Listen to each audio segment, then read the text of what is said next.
So first of all, when you actually got a position in NASA, so what was it, right? And then your mission, the Europa mission. Yeah, my official title was systems engineer.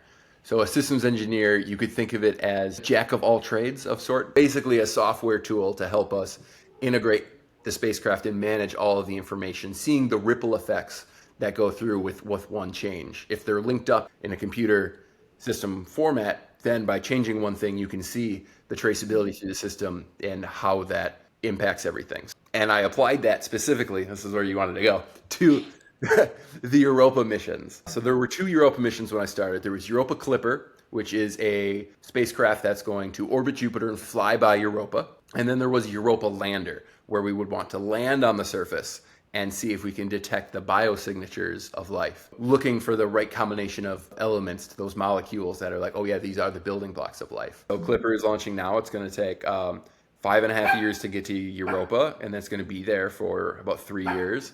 I mean, Europa is such a fascinating place. Like, it's one of the moons of Jupiter. We think it has about a 30-kilometer thick icy crust and then about a 100-kilometer deep saltwater ocean underneath that, which it's about the size of our moon, but we think because of that deep ocean, it has at least 2 times as much water as all of Earth. Because Earth's oceans on average are only about 4 kilometers deep, with our deepest point being the Challenger Deep in the Mariana Trench at 11 kilometers.